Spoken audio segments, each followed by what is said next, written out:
जो जिस सरकार ने बार बार ये किसान आतंकवादी बताए, बार बार किसानों को प्रलासन लाने का काम करा और किसानों तक मानवता की बात करी, किसानों तो यह बात कही कि भाई मानवता का आधार पर हरियाणा के सीएम खट्टर का यह बयान था, नैतिकता का आधार पर किसानों ने धरना खत्म कर देना चाहिए। जो बीजेपी के प्रदेश अध्यक्ष हैं, पूरे प्रदेश भर में धरना प्रदर्शन हुए, उस टाइम पर कोरोना कहां चला गया था, उस टाइम पर उनकी मानवता कहां चली गई थी, उस टाइम पर उनकी नैतिकता कहां चली गई थी, इस बात का वो जवाब दे। वो धरने प्रदर्शन करते हैं तो कोरोना नहीं, किसान धरने प्रदर्शन करता तो कोरोना।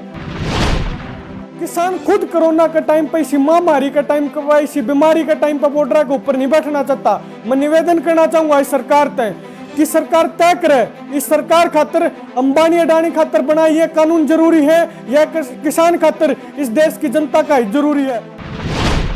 किसान उस दिन आंदोलन ने खत्म कर देंगे जिस दिन सरकार ये काले कानून वापस कर लेगी, एमएसपी का गारंटी कानून बना देगी। तो मैं सरकार का जोड़ कर निवेदन करना चाहूँ कि दो घरान भरण खातर, चंद पूंजीपतिया घर भरण खातर इस देश की जनता परेशान ना करो। किसान भाइयों ना जोड़कर राम राम, सत श्री अकाल, सलाम। किसान भाइयों, सबसे पहले तो आप सब ने अपना शीश झुकाकर नमन करूं हूं। जो किसान भाई बॉर्डर पर बैठे हैं, आज बारिश होने लग रही है, लेकिन परमात्मा भी इम्तिहान ले रहा है, सरकार भी इम्तिहान ले रही है, लेकिन हर इम्तिहान में किसान खड़े उतरने लग रहे हैं। सबसे पहले तो मैं उन किसानों से सलाम करना चाहूँगा और मैं एक बात कहना चाहूँगा, जो आज गांव गांव में कभी चल पड़े हरियाणा के हम भाई गेहूं इकट्ठे करके बॉर्डर पर पहुंचाने लग रहे हैं। जो किसान आंदोलन शुरू होने से पहले यह बात कह दी थी कि यो आंदोलन 6 महीने की तैयारी का सामान लेकर बॉर्डर के ऊपर जाने लग रहा, लगभग 5 महीने का टाइम तो हो गया और 6ठा महीना चल पड़ा, तो वह बात भी कोई झूठी नहीं थी। ईब हमारी तैयारी आगे और 6 महीने की है, उस खातर गांव गांव में गेहूं इकट्ठा होने लग रहा। अगर आज की बात करूं तो कथूरा गांव तक 5-7 ट्रेली भर के गेहूं की बॉर्डर के ऊपर पहुंची और कुछ ट्रेलियां बेच कर मंडी में उनका कुछ सामान किसान लेकर आए। तो हर गांव यह बात करे, हर गांव गेहूं बॉर्डर पर पहुंचावे ताकि आंदोलन और मजबूती मिले। और मैं एक बात कहना चाहूंगा, ये मात्र गेहूं नहीं है जो किसान अपना सहयोग दे रहा है, ये 36 बिरादरी की वो भावना है जो इस आंदोलन से जुड़ी हुई है। और निश्चित तौर पर अगर हम निश्चित तौर पर ये किसान की भावना पार जाऊंगी, क्योंकि ये भावना पुण्य का साथ देने वाली, धर्म की बात करने वाली किसान मजदूर कौम की भावना है, ये निश्चित तौर पर पार जाऊंगी। और किसान भाइयों तक निवेदन करना चाहूंगा कि किसान भाइयों, हमारी लड़ाई जितनी लंबी चलेगी हमारी जीत भी उतनी बड़ी होगी, इस बात ने सभी किसान भाई समझे।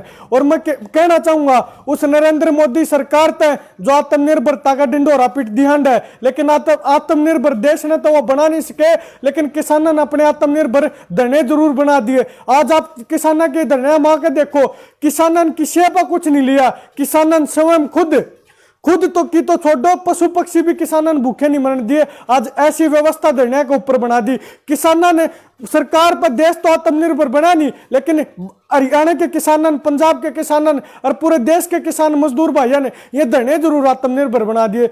और एक बात कहना चाहूंगा, जो जिस सरकार ने बार बार ये किसान आतंकवादी बताए, बार बार किसानों को प्रलासन लाने का काम करा और किसानों तक मानवता की बात करी, किसानों तो यह बात कही कि भाई मानवता का आधार पर हरियाणा के सीएम खट्टर का यह बयान था, नैतिकता का आधार पर किसानों ने धरना खत्म कर देना चाहिए।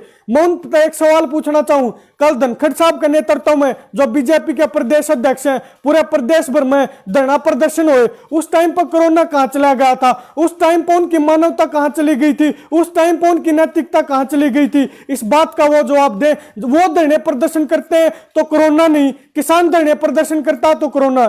फिर भी कोरोना की सारी जो हिदायत है उनका पालन करते हुए किसान अपने धरने कर रहे हैं और निश्चित तौर पर धरने चल दे रहेंगे। किसान कोई सरकार कोई भी षड्यंत्र इन किसानों के खिलाफ रचे। और एक बात कहना चाहूंगा, जो सरकार बार बार किसानों दबाने का प्रयास करे, अपने दिमाग में तो यह बात किसानों के बारे में निकाल दे कि भी ये आंदोलन ने किसानों का खत्म कर देगी सरकार, क्योंकि पूरी मजबूती तय, पूरा गर्मजोशी तय किसान दोबारा बॉर्डर के ऊपर जमा शुरू हो गए हैं। और मैं एक बात यह कहना चाहूंगा कि किसान खुद कोरोना के टाइम पर, इसी महामारी के टाइम पर, इसी बीमारी के टाइम पर बॉर्डर के ऊपर नहीं बैठना चाहता। मैं निवेदन करना चाहूंगा इस सरकार तय कि सरकार तय करे इस सरकार खातर अंबानी अडानी खातर बना ये कानून जरूरी है या किसान खातर इस देश की जनता का हित जरूरी है। किसान भी इन बॉर्डर पर तय उठना चाहे हैं, किसान भी अपने घर जाना चाहे हैं, लेकिन सरकार यह तय करे किसान उस दिन आंदोलन ने खत्म कर देंगे जिस दिन सरकार ये काले कानून वापस कर लेगी, एमएसपी का गारंटी कानून बना देगी। तो मैं सरकार का जोड़ कर निवेदन करना चाहूं कि दो घरान भरण खातर कुछ चंद पूंजीपतिया घर भरण खातर इस देश की जनता ने परेशान ना करो, इस देश की जनता ने दुखी ना करो, इस देश की जनता के खिलाफ षड्यंत्र ना रचो जो शांति प्रिय तरीके से बैठी है। तो मैं निवेदन करना चाहूँ सरकार तभी भगवान इसने सद्बुद्धि दे, प्रार्थना करता हूं भगवान से इन्हें सद्बुद्धि मिले और ये कोरोना के टाइम पे सरकार यह बात कहो है अगर इनका बाद में जो सरकार ने अगर लाग गई ये ठीक है और ये बनना चाहिए, बाद में बात हो जाएगी। इस महामारी के टाइम पे क्यों ना उल्टे लेन दिया सरकार इन कानूनों ने, जो सरकार का सवाल जरूर पूछा जाना चाहिए। और जो कोरोना के टाइम पे जो फंड इकट्ठा होया वो कड़ा गया, आज देश में ऑक्सीजन की कमी होगी, आज जिस देश में आत्मनिर्भरता की बात करा कर दे उस देश में लाशन जलान खातर टोकन लेने पड़ रहे हैं। कितने दुर्भाग्य की बात है इस देश की जनता खातर। कड़े गया पीएम केयर फंड, कड़े गए वहां 6 दिन, कड़े गए वो नोटबंदी ते देश में आने वाला भ्रष्टाचार के रूप में जो क्या कर दे, जो काला धन आना था देश में, कड़ा गया काला धन। तो मैं ये सरकार तुम्हारे सवाल है और ये सवाल जब तक उठते रहेंगे जब तक हमारी बातों का समाधान नहीं होता। और मैं किसान भाई तक अंत में निवेदन एक क्यों करना चाहूंगा, किसान भाई एक नजर तो धरना के ऊपर रखें, एक नजर अपने काम के ऊपर रखें और एक नजर जड़े जड़े प्रधानमंत्री कम है देश के और वो प्रचार मंत्री ज्यादा है, जहां वो प्रचार मंत्री अपने चुनाव का प्रचार करने जाते हैं एक नजर उड़े रखें।